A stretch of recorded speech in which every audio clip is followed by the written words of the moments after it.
The billionaire's empire was collapsing, until a maid's 12-year-old daughter stood up in court and declared, "I can defend him." In the silence of a federal courtroom, a voice rose that no one expected. "I can defend him." Heads turned. Standing by the heavy oak doors was a girl, Abigail Miller, no more than 12 years old. The defendant, billionaire Harrison Cole, stared in disbelief.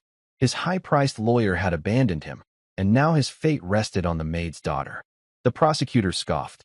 "This is an absolute circus." But the child didn't flinch. With steady eyes, she declared, "I've read the case files. You're looking at the wrong battlefield." The room fell silent. What could a child possibly know about a case that had destroyed seasoned attorneys? This is the story of how a maid's kid saved a billionaire after his lawyer abandoned him in court. "I can defend him." The voice, clear as a small bell, cut through the heavy silence of the federal courtroom. Every head turned, every pair of eyes searching for the source of the impossible declaration. At the very back, standing by the heavy oak doors, was a girl who looked like she had taken a wrong turn on her way to a school field trip. Her blonde hair was tied back in a simple ponytail, and she clutched the worn straps of a faded pink backpack to her chest. She couldn't have been more than 12 years old. The defendant, billionaire industrialist Harrison Cole, stared at her from the defense table. His face, already pale from the day's disaster, twisted into a mask of disbelief and fury. His high-priced lawyer, the man who was supposed to be his shield, had simply not shown up. The whispers said he'd fled the country, taking a hefty retainer with him and leaving Mr. Cole to face charges of corporate espionage and fraud that could cost him his entire empire and his freedom. A ripple of laughter started in the press gallery. It grew louder, a cruel, mocking sound that filled the cavernous room. "Who is that?" someone hissed. "It's Susan's kid," another voice answered. "The cleaning lady's daughter." The laughter swelled. The judge, a stern, gray-haired man named Arthur Wallace, banged his gavel, but his own expression was one of pure astonishment. "Order. Order in the court." Harrison Cole buried his face in his hands. This was it. The end of everything. Not with a bang, but with a joke. A child standing up to defend him in a case that had chewed up and spat out some of the best legal minds in the country. The girl, however, did not flinch. She took a small, steadying breath and took one step forward. Her blue eyes, serious and unervingly calm, were fixed on the judge. "Excuse me, young lady," Judge Wallace said, his voice laced with disbelief. "Did you say something?" "Yes, Your Honor," she said, her voice small but firm. "I said I can defend him." "Mr. Cole." The prosecutor, a sharp-faced woman named Brenda Reed, stood up so fast her chair scraped loudly against the marble floor. "Objection, Your Honor. This is an absolute circus. The defense is clearly making a mockery of this court." "I am not," the girl said, turning her gaze to Ms. Reed. The simple, direct contradiction seemed to throw the prosecutor off balance. Harrison Cole finally looked up, his eyes burning with humiliation. "You," he snarled, his voice a low growl that carried across the room. "You should be at home playing with dolls, not standing in a federal courtroom. Get her out of here." More laughter erupted. Someone in the back muttered, "Next they'll have the janitor delivering the closing argument." But Judge Wallace held up a hand, his curiosity apparently getting the better of his judicial temper. He leaned forward, peering over his spectacles at the small figure by the door. "What is your name, child?" "Abigail Miller, Your Honor. People call me Abby." "And Abby," the judge continued, a faint, incredulous smile playing on his lips. "What makes you think you can defend a man in a multi-billion-dollar fraud case?" "I've read the case files, sir," she said simply. "The ones Mr. Cole's old lawyer threw in the recycling bin at the estate. My mother, Susan, she's the housekeeper. I found them." Brenda Reed scoffed. She read the files. "Your Honor, this is wasting everyone's time." "And what did you make of these files, Abby?" the judge asked, ignoring the prosecutor. Abby's expression grew serious. "I think you're looking at the wrong battlefield," she said. The courtroom fell silent. The odd phrasing, so out of place coming from a child, caught everyone's attention. "The wrong battlefield?" Judge Wallace repeated, leaning closer to his microphone. "Yes, Your Honor. My grandfather was General James Miller. They called him Iron Jim in the Army. My mom listens to his audiobooks all the time while she works. He always said, 'Never fight the battle your enemy expects you to fight. Find the one they don't know they're in. A few people in the gallery murmured. The name General James Miller still carried weight in certain circles. A legendary strategist. A war hero. Abby continued, her voice gaining confidence. Ms. Reed is attacking Mr. Cole on the final contract with Titan Corporation. She says he forged the signatures. That's the main battle. But the war was already lost before that. It was lost in the supply lines. Harrison Cole, who had been ready to demand she be removed, slowly lowered his hand. He looked at the girl, truly looked at her for the first time. What do you mean, supply lines? The judge asked, his tone now stripped of all mockery. He was genuinely intrigued. The email server logs, Your Honor, Abby said, shifting the weight of her backpack. And the expense reports from Mr. Cole's personal assistant, a man named Peter Finch. For 6 months before the contract was signed, Mr. Finch was meeting with someone from Titan Corporation. He was filing for meals at restaurants, but the locations were right next to Titan's headquarters. He was buying them coffee. He was leaking information. He was the one who weakened the defenses from the inside. The forged signature wasn't the first shot. It was the last one, fired at a man who was already surrounded. A stunned hush fell over the room. Brenda Reed's jaw was tight. She quickly checked her notes, a flicker of uncertainty in her eyes. It was a detail, a small one, buried in thousands of pages of discovery documents. It was background noise, not a central point of her case. The judge stared at Abby for a long, silent moment. The laughter was gone. The scoffing had vanished. In its place was a heavy, uncertain respect. He looked at Harrison Cole, a man abandoned and cornered. He looked at the prosecutor, momentarily flustered. And he looked at the little girl in the back of the room, who spoke of federal fraud in the language of military strategy. Ms. Reed, the judge said finally, as Mr. Cole's counsel has failed to appear, and as he is currently without any representation, the court is in a difficult position. I am inclined to grant a continuance.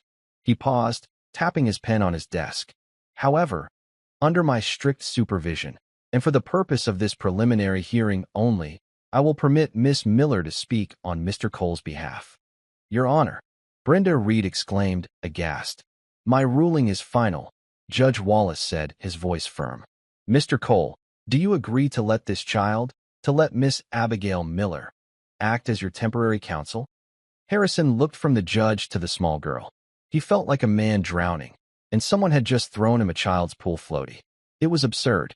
It was humiliating. But it was also the only thing in the room that wasn't actively trying to sink him. He stared at Abby, at her clear, unwavering eyes. He gave a slow, defeated nod.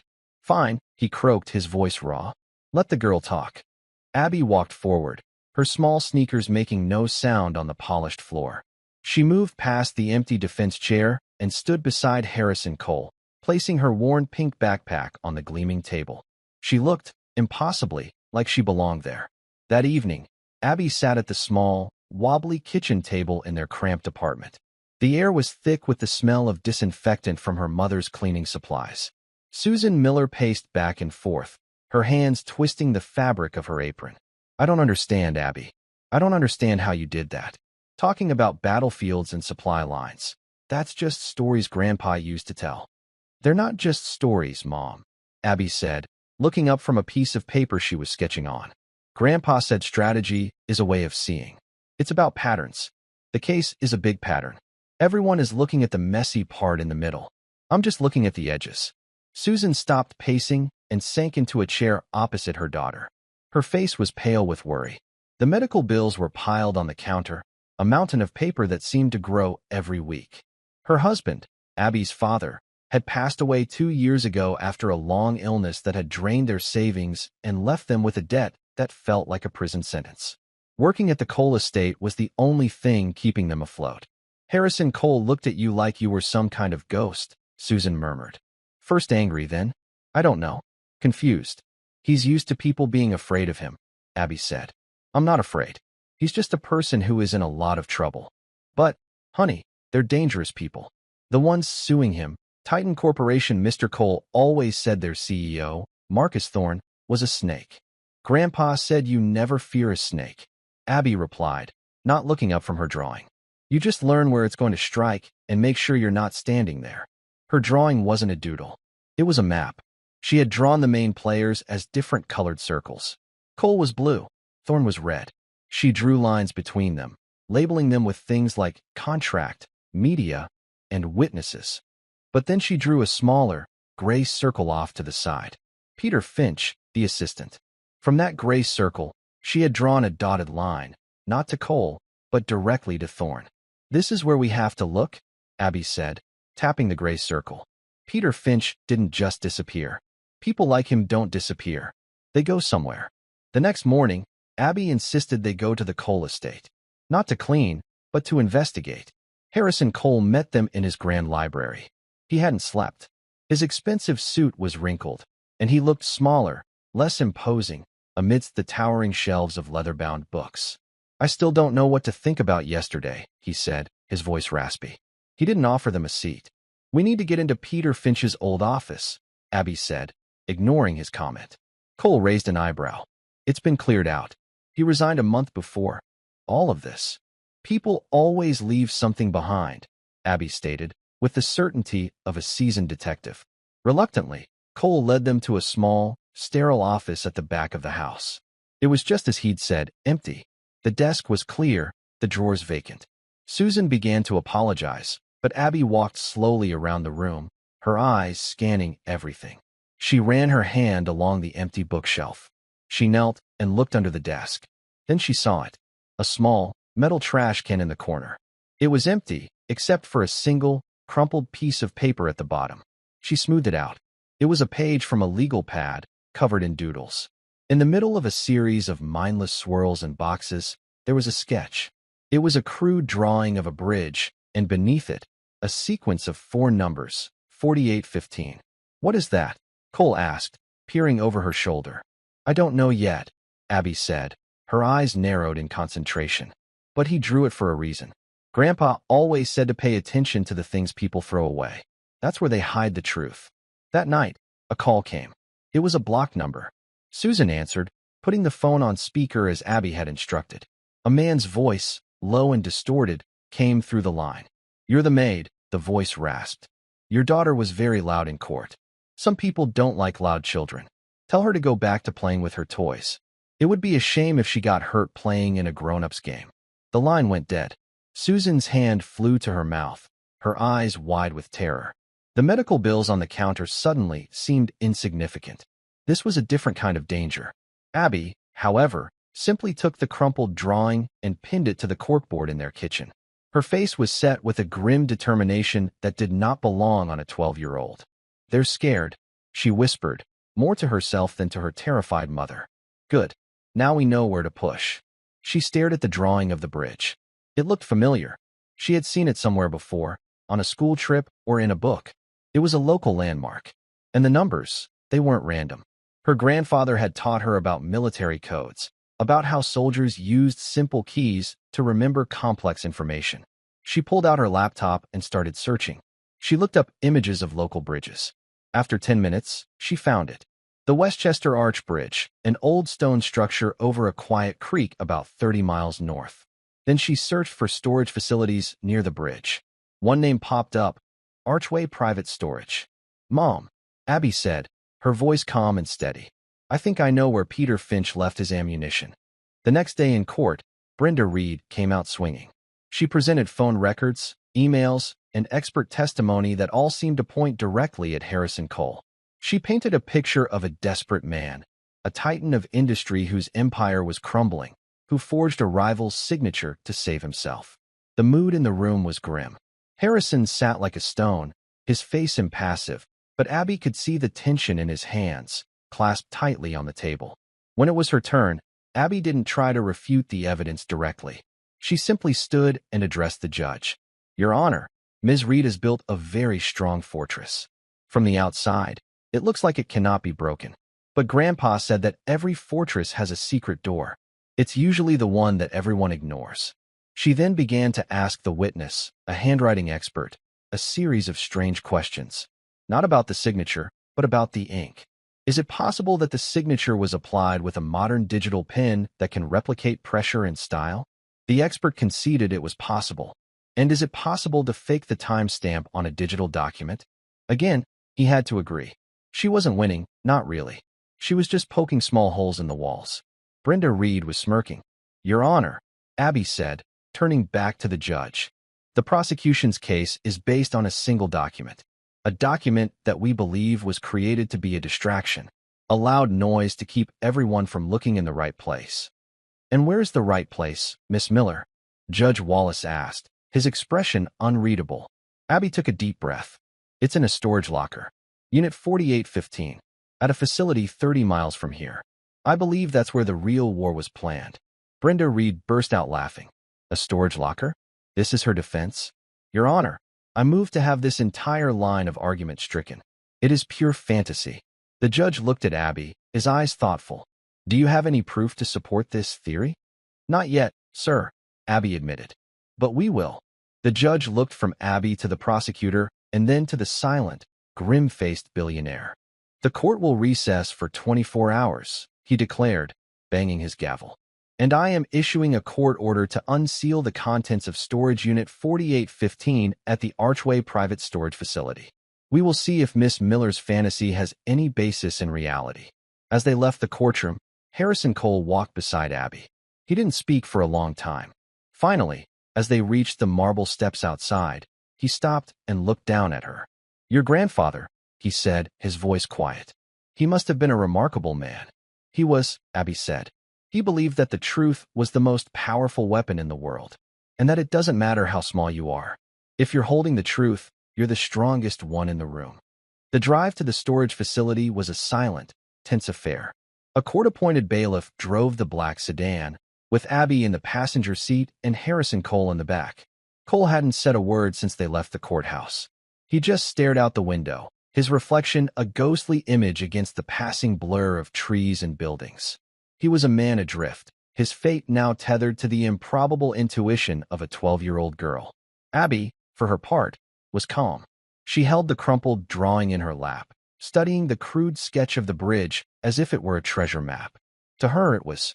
Her grandfather had taught her that wars weren't won with brute force, but with information. And she was certain that Peter Finch, a man clearly skilled in deception, would have kept his most valuable information somewhere safe, somewhere disconnected from the digital trails that investigators always followed. The Archway Private Storage Facility was a drab, gray building set back from a quiet country road. The manager, a portly man with a sweat-stained shirt, met them at the gate, his eyes wide with a mixture of fear and excitement at the sight of the official court vehicle. He led them through a maze of identical-looking corridors, the air cool and smelling faintly of dust and concrete. They stopped in front of Unit 4815. The bailiff produced a heavy pair of bolt cutters and, with a loud snap, severed the thick padlock. The metal door rattled upwards, revealing a small, dark space. It was almost empty. For a heart-stopping moment, Abby felt a surge of panic. Had she been wrong? Was this all just a wild goose chase, a child's fantasy as Brenda Reed had claimed? In the center of the 10-by-10-foot space sat a single, small, fireproof safe. Cole let out a long, slow breath. Of course, he muttered. Finch always was a paranoid man. The bailiff looked at the safe. We'll need a warrant to open that, and a locksmith. No, we won't, Abby said quietly. She walked into the locker and knelt before the safe. It had a simple 4-digit combination dial. She looked back at the crumpled paper in her hand. 4815, the unit number. It was too obvious. Finch was smarter than that. She thought about her grandfather's lessons. Codes aren't about complexity, he used to say. They're about memory. People use what they know, what they see every day.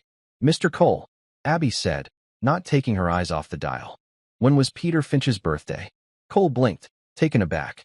I have no idea. Sometime in the spring, I think. April. What about his service anniversary with the company? June, maybe? I don't remember the exact date. Abby's mind raced. It had to be something simple, something Finch would see often enough to remember, but that no one else would think was significant. She looked again at the drawing. The bridge. The Westchester Arch Bridge. She remembered the plaque she'd seen on her school trip. It had a date on it. The year the bridge was built. She pulled out her phone and did a quick search. Westchester Arch Bridge, constructed 1927. Slowly, deliberately, she turned the dial. Right to 19. Left past 19 to 27. She pulled the handle. With a heavy, satisfying click, the safe opened. Inside, There was a single laptop computer and a thick manila envelope. The bailiff, looking stunned, took possession of the items to be entered into evidence. As they walked back to the car, Harrison Cole finally broke his silence. "How did you know?" he asked, his voice a mixture of awe and disbelief. "The date. How could you possibly have known that?" "It wasn't about knowing," Abby said, buckling her seatbelt. "It was about thinking like Mr. Finch. He hid the key to his secrets in plain sight. He just counted on no one being willing to look at the picture he drew and see more than just a doodle." Back in the courtroom the next day, the atmosphere was electric. The laptop and the contents of the envelope had been analyzed by the court's forensic team. Judge Wallace sat at the bench, his expression stern, as Brenda Reed was forced to present the new evidence. The laptop contained a hidden, encrypted partition. Once unlocked, it revealed a complete shadow ledger of Peter Finch's activities.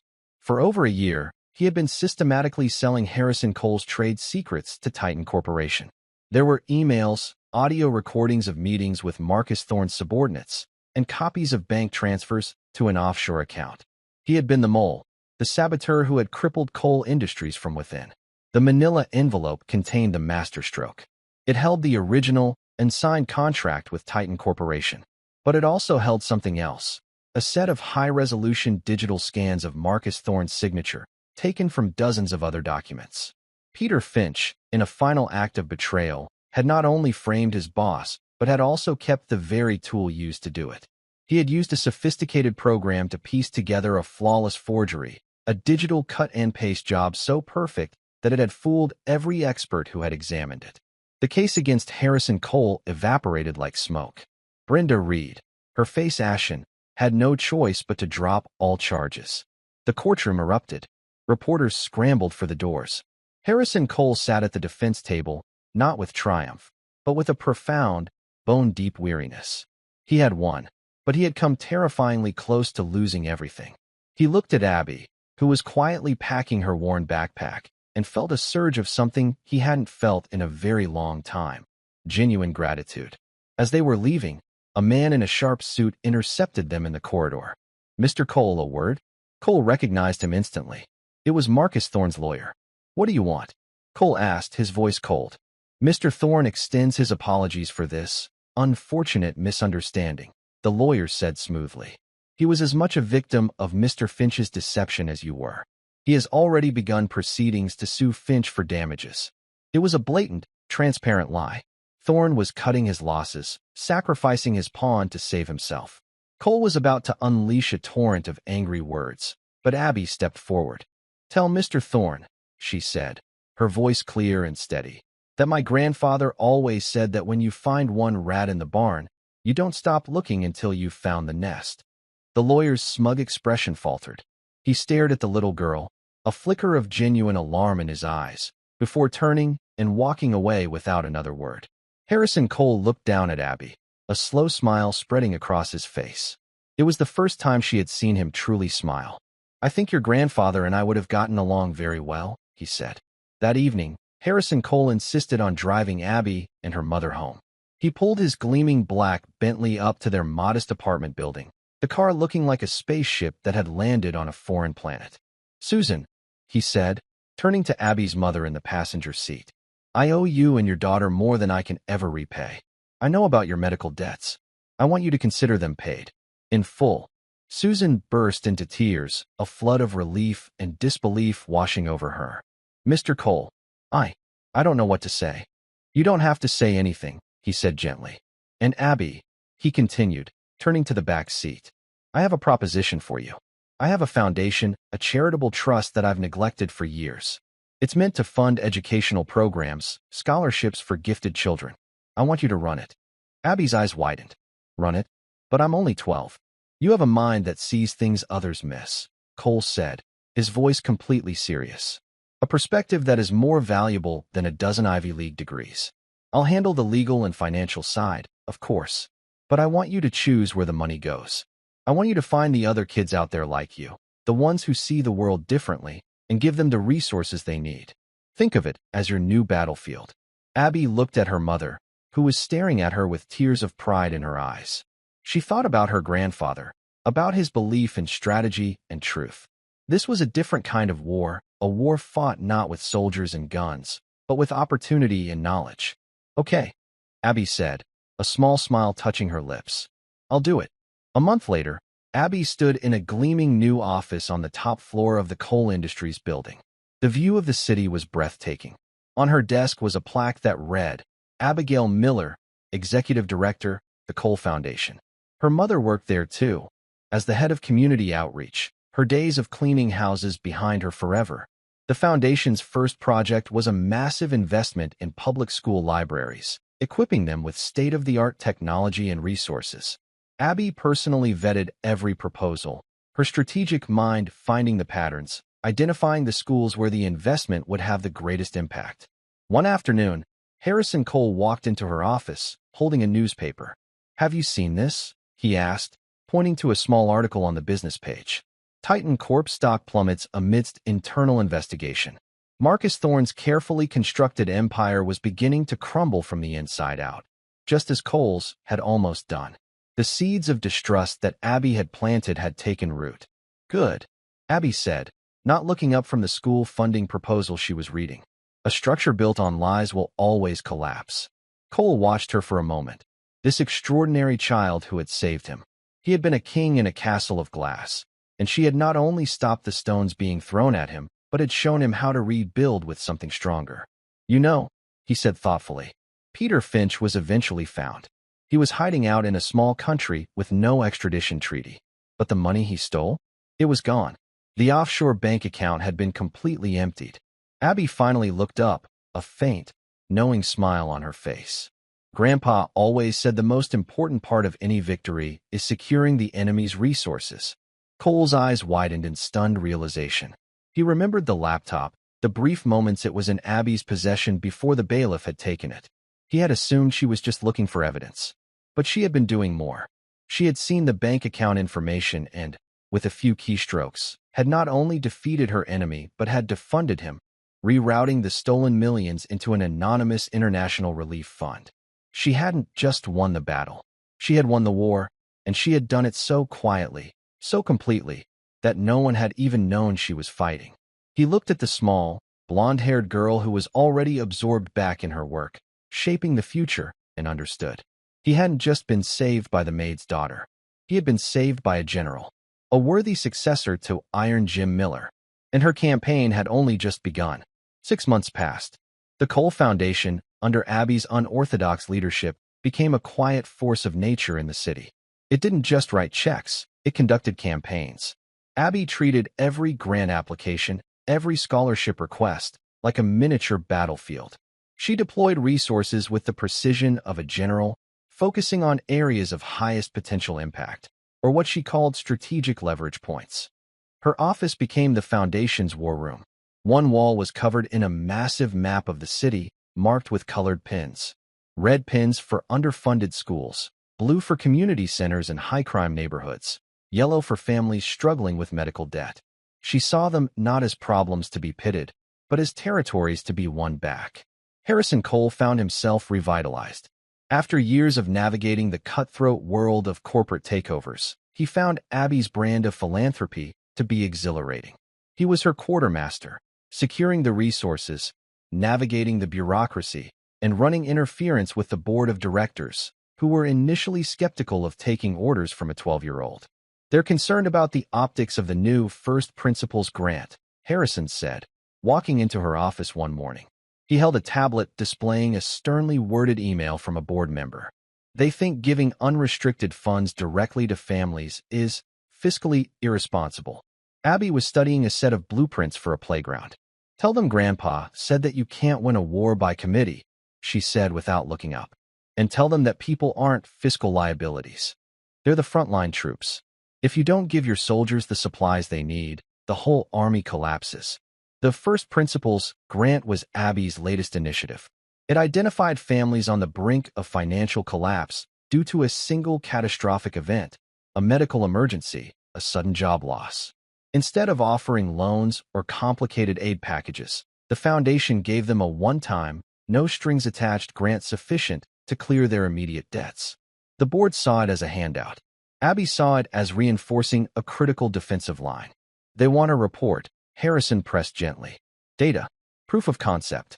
Fine, Abby said, finally turning from the blueprints. She pointed to a stack of letters on the corner of her desk. There's your data. Harrison picked up the top letter. It was from a woman named Maria Sanchez. Her husband, a construction worker, had been injured on the job, and the medical bills had been ruinous. They were days from being evicted. The foundation's grant had not only saved their home, but had given her husband the time he needed to recover without the crushing stress of their debt. He was now back at work. Their son, who had been on the verge of dropping out of school to get a job, was now on the honor roll. This isn't a financial report, Abby, Harrison said, though his voice was soft. It's better, she replied. It's a field report from a successful mission. We didn't just save a family, we defended a position. That boy, the one on the honor roll, he wants to be an engineer. In 10 years, he might be building a bridge or a hospital. That's our return on investment. It's just on a longer timeline than the board is used to looking at. Harrison smiled. I'll handle the board, he said, and he did. While Abby fought her new war, the old one still had echoes. Marcus Thorne had all but disappeared from public life. Titan Corp was a ghost of its former self, carved up and sold for parts. But Abby knew men like Thorne didn't simply accept defeat. They retreated, regrouped, and looked for a new angle of attack. The first sign of trouble was subtle.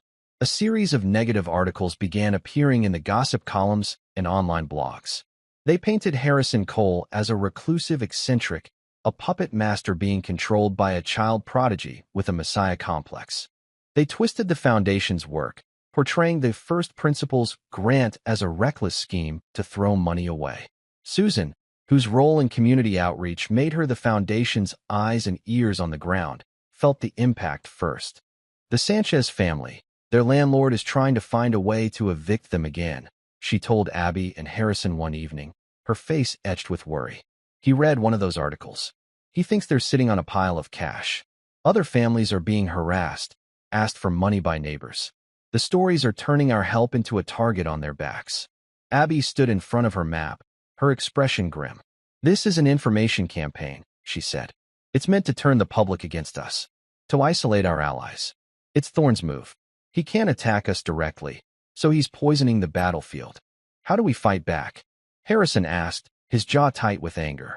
We can sue for libel, but it's a slow, ugly process. No, Abby said, shaking her head. Grandpa said you never fight a swamp by wrestling with the mud. You drain the swamp. She walked over to her desk and pulled out a file. It was thick and filled with notes she had been compiling for months. We don't respond to their stories. We tell a bigger one. The plan was audacious. Instead of issuing press releases or fighting with bloggers, Abby proposed a documentary. A series of short, professionally produced films, released online, telling the real stories of the families the foundation had helped. Not just the Sanchez family, but dozens of others. The teacher who could afford her mother's cancer treatments. The veteran who got a new prosthetic leg. The single mother who was able to leave an abusive relationship. Harrison loved it. He immediately hired the best documentary film crew in the country. The project became Abby's primary focus. She wasn't just directing. She was interviewing, scouting locations, and shaping the narrative. She had an innate understanding of the emotional core of each story, of how to capture the quiet dignity of people who had been pushed to the edge and had found a way back. The first film, The Sanchez Story, was released 3 weeks later. It was simple, quiet, and devastatingly effective. It showed the family in their small, clean apartment. It showed Mr. Sanchez's worn work boots by the door. It showed his son at the kitchen table, struggling with an algebra problem, his father patiently helping him. In a soft-spoken interview, Maria Sanchez talked not about money, but about the relief of being able to sleep through the night without fear. The film went viral. It was shared millions of times. It didn't just counter the narrative of the gossip blogs. It made them look petty and cruel. The negative articles stopped almost overnight. Donations poured into the foundation from all over the world. Abby had not just drained the swamp. She had irrigated a desert and shown everyone the beautiful things that could grow there. In the midst of this success, a new piece of the past emerged. A letter arrived at the foundation addressed to Abby. It was from a military archivist. He had been cataloging General James "Iron Jim" Miller's personal effects, which had recently been donated by the army, and had found something he thought Abby should have. A week later, a package arrived. Inside was a heavy, leather-bound journal. It was her grandfather's. The pages were filled with his neat, precise handwriting. It wasn't a diary of his feelings, but a record of his thoughts on strategy, history, and leadership. Abby spent hours with the journal.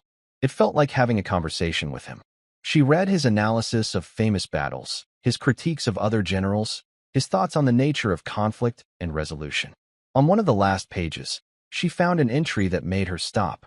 October 12th. Met a young man today. Harrison Cole, son of an old friend. He's sharp, ambitious, but he sees the world as a series of targets to be conquered. He wins, but he leaves a trail of resentment in his wake. A victory that creates a dozen new enemies is no victory at all. It's just the prelude to the next war. I tried to tell him that the greatest strength isn't in the attack, but in the alliance. In building something that people will fight to defend. I'm not sure he understood. Abby closed the journal, her heart pounding. Her grandfather had known Harrison Cole. He had seen the flaw in him, the very flaw that had left him isolated and vulnerable when Marcus Thorne had made his move. And in a way, her grandfather had laid the groundwork for her own strategy. She wasn't just cleaning up Harrison's messes. She was finishing her grandfather's work. She was teaching this old corporate raider how to build alliances, how to create something people would rally behind. The foundation wasn't just a charity. It was the fortress her grandfather knew Harrison needed. She took the journal and walked into Harrison's office. He was on the phone, his voice sharp and commanding as he negotiated a deal for a piece of property the foundation wanted for a new community center. He looked up and saw the look on her face, and his tone immediately softened. "I'll call you back," he said, hanging up the phone. "What is it, Abby? You look like you've seen a ghost." "In a way," she said. She opened the journal and placed it on his desk, turning it to the final entry. "I think you need to read this." Harrison read the passage. He read it once, then twice. The color drained from his face. He sank back into his chair, the memory of that long-ago conversation suddenly clear in his mind. He had dismissed the old general's advice as the ramblings of a man who didn't understand the modern world. And now, that general's granddaughter had just saved his life by proving him right. "He tried to warn me," Harrison whispered, his voice thick with emotion. "And I didn't listen." "But you're listening now," Abby said softly. He looked up at her, at this impossible child who was his savior, his partner, and, he was beginning to realize, his teacher.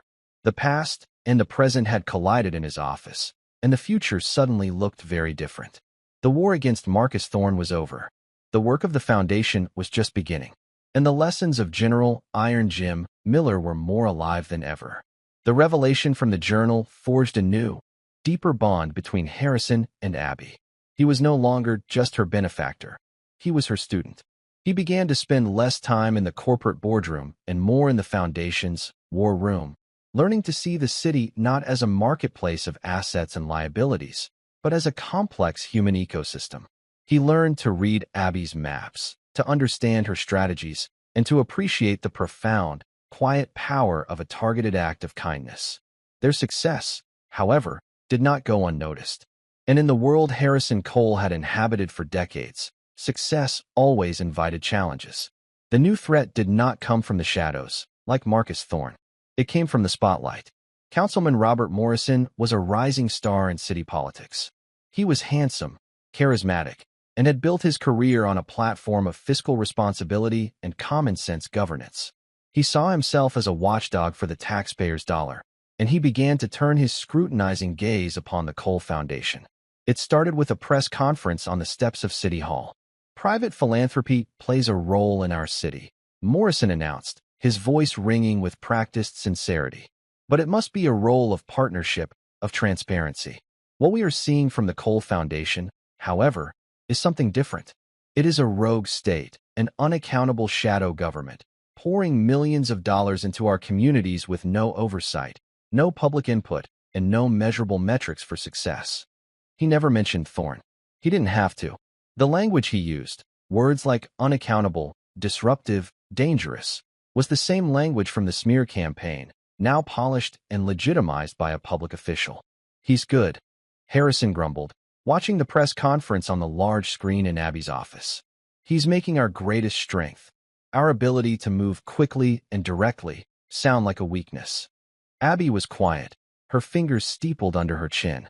She was studying Morrison, not just his words, but his posture, his gestures, the way he smiled for the cameras. Grandpa said to always understand your opponent's supply lines, she said, almost to herself. What does Councilman Morrison need to survive? Votes? Harrison answered immediately. Donors. Media attention. He's a politician. He's getting the media attention, Abby noted. So we need to look at his votes and his donors. She turned to her computer and began to dig. She didn't look at public donation records. That was too obvious. She looked for patterns, for the secondary and tertiary connections her grandfather had taught her to find. She cross-referenced Morrison's legislative proposals with the business interests of his key supporters. She mapped his political appearances against zoning changes and city contracts. For 2 days, she barely spoke, subsisting on sandwiches her mother left on her desk. Harrison left her alone, recognizing the intense concentration of a general planning a campaign. Finally, she called him into her office. She had drawn a new map on her whiteboard. At the center was Councilman Morrison. Branching off from him were lines leading to several real estate development companies. One of these companies, a shell corporation called Argent Properties, had been quietly buying up undervalued land in the very neighborhoods where the Cole Foundation was most active. Morrison's attack isn't about fiscal responsibility, Abby explained, tapping the circle that represented Argent Properties. It's a ground-clearing operation. His donors want to gentrify these neighborhoods. They want to build luxury condos. But they can't do that as long as the communities are stable. Our first principles grants, the ones that keep families in their homes, are a direct threat to their business model. Morrison's job is to discredit us, to cut off our public support, so that these people, she swept her hand across the map, indicating the families they were helping, are left vulnerable and can be pushed out. Harrison felt a cold fury rise within him. It was a classic corporate raider tactic, one he himself might have used in his previous life. Attack a company's reputation, drive down its value, then scoop up the assets for pennies on the dollar. Only this time, the assets were people's homes. And I'll bet you $1 billion, Harrison said, his voice a low growl, that if we follow the money trail from Argent Properties far enough, we'll find it leads right back to Marcus Thorne. We don't have to, Abby said. Fighting Thorne is the old war. The new war is with Councilman Morrison, and we're not going to fight him on his terms. What do you mean? We expose him, Harrison insisted. We leak this to the press. Show everyone he's a paid shill for predatory developers. No, Abby said firmly.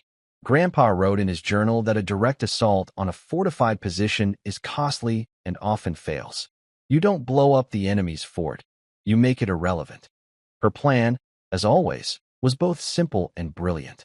It was a two-pronged attack. The first prong was to fortify their own position. Abby used the documentary film crew to create a new series of shorts. But these weren't about the families. They were about the neighborhoods themselves. They were loving portraits of the communities that Morrison and his backers saw only as lines on a zoning map. They showed the block parties, the small businesses, the community gardens, the vibrant life that existed there. The films were a celebration, a powerful statement that these were not blighted areas in need of demolition, but living communities worthy of defense. The second prong was the counteroffensive. It was an idea so audacious that even Harrison was taken aback at first. We are going to partner with Councilman Morrison, Abby announced. Harrison stared at her. I'm sorry. I thought you just said we were going to partner with the man who is actively trying to destroy us. Exactly, Abby said, a glint in her eye. We are going to publicly praise him for his commitment to fiscal responsibility. We're going to agree that there should be more oversight. And then, we're going to propose the creation of a new, independent community investment board. She laid out the details. The board would be made up of residents from the targeted neighborhoods, local business owners, and financial experts. The Cole Foundation would provide the initial funding, a massive, multi-million-dollar grant, but the board would have complete autonomy over how it was spent. They would approve projects, vet proposals, and ensure the money went directly to strengthening the community from within. And, Abby said, delivering the final, brilliant stroke, we will ask Councilman Morrison to co-chair the selection committee for this new board. We will force him to be publicly involved in its creation. Harrison began to laugh. The sheer, beautiful, strategic genius of it was breathtaking. It was a trap made of goodwill. If Morrison refused, he would look like a hypocrite, a man who talked about oversight but ran from it when it was offered. If he accepted, he would be forced to help create the very structure that would permanently block his donors from achieving their goals. He would be an active participant in his own defeat. They launched the campaign. They released the community films, which were met with an outpouring of local pride and support.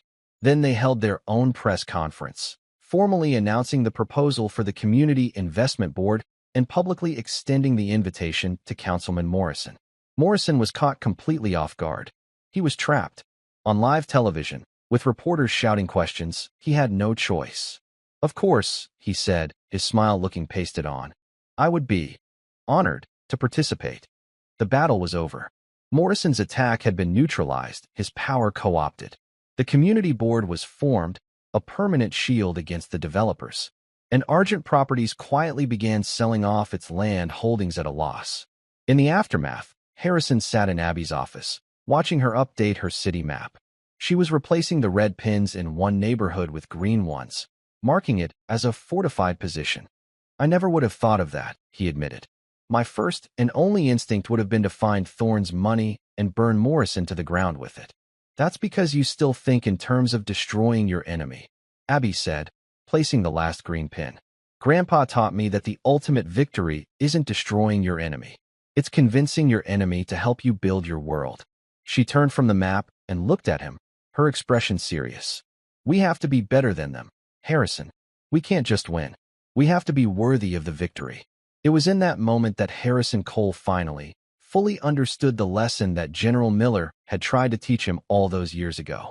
Victory wasn't a transaction. It wasn't about conquering territory or crushing an opponent. It was about building something that would last. A legacy. And his, he now knew, would not be the skyscrapers he had built or the companies he had acquired. It would be the little girl with the mind of a general and the heart of a true leader who had taught an old warrior a new way to fight. He thought about the future, not in terms of fiscal quarters, but in generations. He saw the foundation growing, the community boards spreading across the city, a network of fortified, self-sufficient neighborhoods, immune to the predators who saw people as profit margins. And at the center of it all, he saw Abby, not a child playing a grown-up's game, but a visionary building a better, kinder, and more just world. It was a world he was now proud to be a part of, not as a king, but as a humble soldier in her army. The years that followed were a period of quiet, steady construction. The Cole Foundation, guided by Abby's strategic vision and Harrison's resources, became a pillar of the city. The community investment boards flourished, creating a network of empowered neighborhoods that were resilient to the predatory forces of unchecked gentrification. Abby, now a teenager, navigated her unique life with a calm confidence that belied her age. She attended a regular high school during the day, her backpack filled with textbooks on algebra and history, and spent her afternoons in the Foundation's war room, her mind filled with strategies for social and economic justice. Harrison, for his part, had found a sense of purpose that had eluded him during his entire corporate career. He was no longer the lone wolf, the ruthless raider. He was a builder, a guardian. He found more satisfaction in approving a grant for a new public library than he ever had in a hostile takeover. He and Abby had become an inseparable team, a strange but powerful partnership of age and youth, experience and vision. The final test of their alliance, and of the fortress they had built, came not from a corporate rival or a corrupt politician, but from within. It came in the form of a letter from the Internal Revenue Service. The audit was unexpected and brutally thorough. A team of stone-faced agents descended upon the Foundation, demanding years of records, questioning every grant, scrutinizing every expenditure. It was a siege of a different kind, fought not on the streets or in the press, but in the sterile language of tax codes and financial regulations. Harrison was furious. He saw it as a politically motivated attack, a last-ditch effort by the remnants of Morrison's old network to cripple them with bureaucracy. "This is a weaponized audit," he raged, pacing in Abby's office. "They'll tie us up in red tape for years. They'll bleed us dry with legal fees. We have to fight them. I'll hire the best tax attorneys in the country. We'll take this all the way to the Supreme Court if we have to. Abby, now 16, sat calmly at her desk, reviewing the initial audit findings. She had the same look of intense focus she'd had when she first analyzed Harrison's fraud case all those years ago. Fighting them is what they expect, she said, her voice quiet but firm. It's the battle they've prepared for. Remember what Grandpa said? Never fight the battle your enemy expects you to fight. This isn't a battlefield, Abby, it's the IRS. Harrison retorted, exasperated. You can't out-strategize a federal audit. Why not? She asked, looking up at him. It's just another system, with rules and patterns and weaknesses. They're looking for financial irregularities. They're expecting us to hide, to defend, to obscure. So, we'll do the opposite. We will give them radical transparency. Her plan was, as always, deceptively simple. She proposed they not only comply with the audit, but that they go a step further. They would open up everything. They would invite the lead auditor, a notoriously thorough and uncompromising woman named Ms. Evelyn Reed, to personally visit the communities they had helped. An attorney will just argue about the interpretation of Section 501(c)(3), Abby explained. We need to show them the meaning behind the numbers. We need to turn their greatest weapon, scrutiny, into our own. Harrison was deeply skeptical, but he had learned to trust Abby's instincts. He agreed. Ms. Reed, a woman who seemed to be made entirely of sharp angles and gray suits, arrived with a team of junior agents, her expression one of deep suspicion. She clearly expected a fight, a flurry of legal objections, and carefully curated presentations. Instead, Abby and Harrison greeted her personally. We've cleared our schedules for the week, Ms. Reed, Abby said politely. We want to give you a tour. They didn't take her to their gleaming headquarters. They took her to the Sanchez family's neighborhood.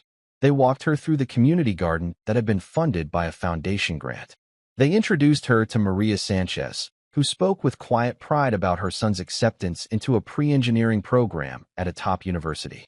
They took her to the new wing of the local health clinic, built with funds from the Community Investment Board that Abby had created.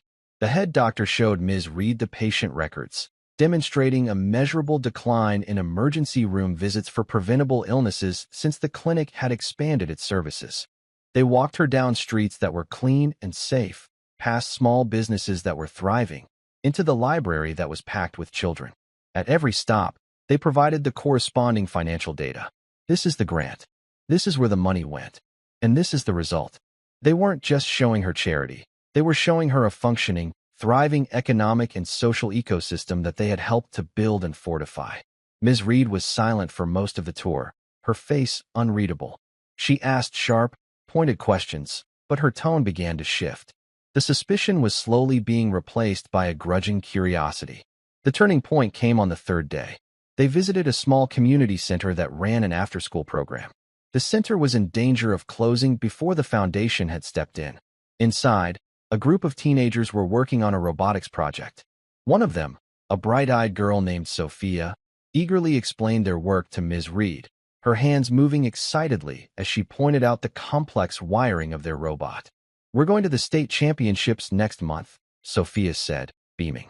Before, we didn't even have enough money for textbooks. Now I think I can be an engineer.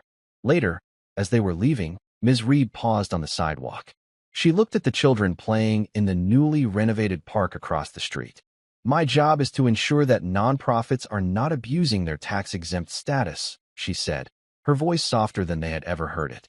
I am trained to see the potential for fraud in every line of a budget. I look at a grant for an after-school program, and I see a potential kickback to the director. I see inflated invoices for supplies. That's how I'm trained to see the world. She turned to Abby. You've shown me something else. You've shown me the asset side of the ledger.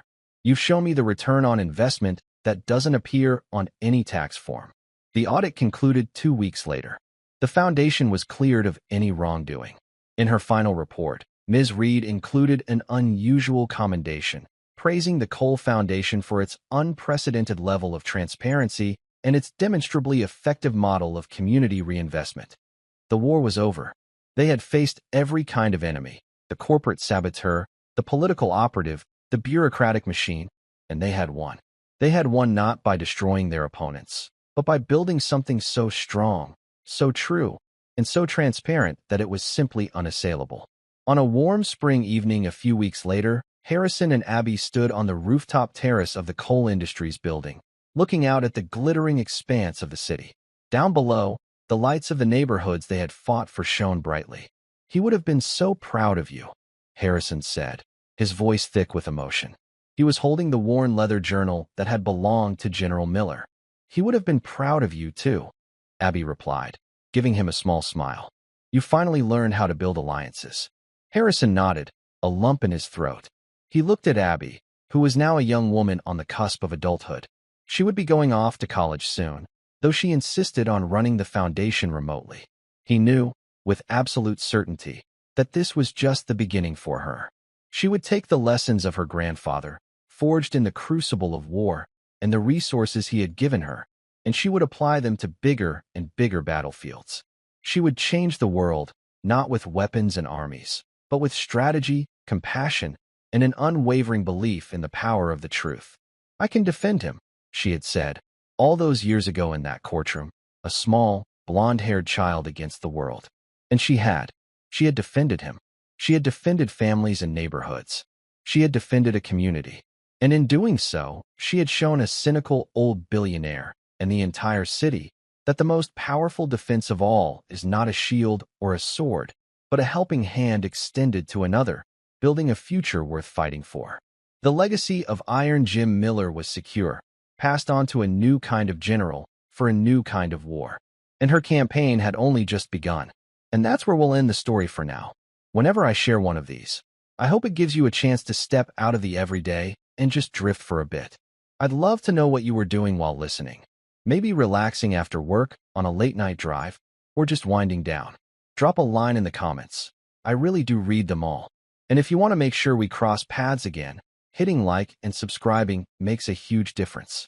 We are always trying to improve our stories, so feel free to also drop your feedback in the comment section below. Thanks for spending this time with me.